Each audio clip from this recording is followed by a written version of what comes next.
Hari Om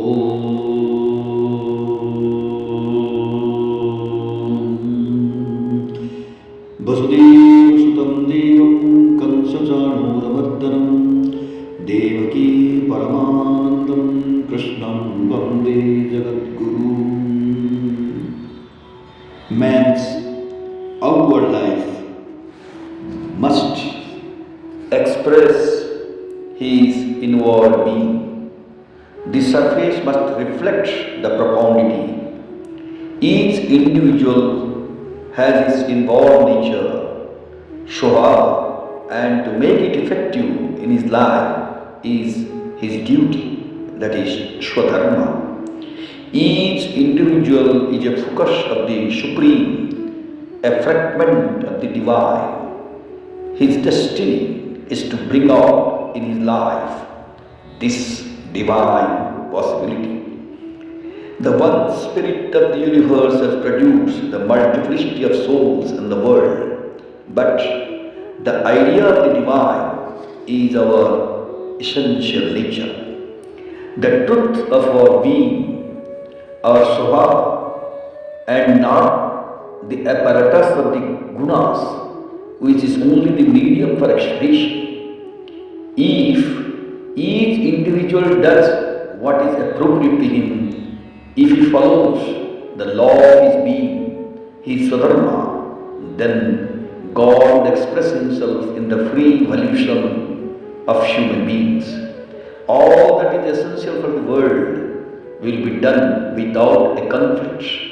But men rarely do what they ought to do. When they undertake to determine events, believing that they know the plan of the whole, they work mischief on earth. So long as our work is done in accordance with our nature, we are righteous. And if we dedicate it to God, our work becomes a means of spiritual perfection. When the divine in the individual is completely manifested, he attains the eternal, imperishable status. The problem that the human life sets to us is to discover our true self and live according to its truth. Otherwise, we would sin against our nature. The emphasis on Swabhava indicates that human beings are to be treated as individuals and not as types. There are four broad types of nature, and answering to them are four kinds of social living. The four classes are not determined by birth or color, but by psychological characteristics which fit us for definite functions in the society. Serenity, self-control, austerity, purity, forbearance and uprightness, wisdom, knowledge and faith in religion, these are the duties of the Brahmins born of his nature. Those who belong to the order of Brahminhood are expected to possess mental and moral qualities. So, the Brahmins eschew direct power and exercise a general control through persuasion and love and save the wielders of power from going astray. Heroism, vigor, steadiness, resourcefulness, not fleeing even in a battle, generosity and leadership, these are the duties of a Kshatriya born of his nature.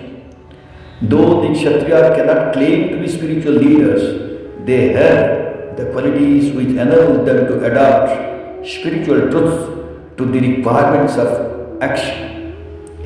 Agriculture, tending cattle and trade are the duties of a Vaishya born of his nature, and work of the character of service is the duty of a Shudra born of his nature. It's not a question of identical opportunities for all men to rise to the highest station in social life, for men differ in their powers, but a question of giving equal opportunities for all so that they may bring their respective gifts to fruition. Each one should have the opportunity of achieving his human fullness, the fruits of wisdom and virtue, according to his effort and condition. It makes little difference whether we dig the earth or do a business or govern the state or meditate in a cell. The Varna rules recognize that different men contribute to the general good in different ways by supplying directly urgent wants of the society. Hari Om Tat Sat.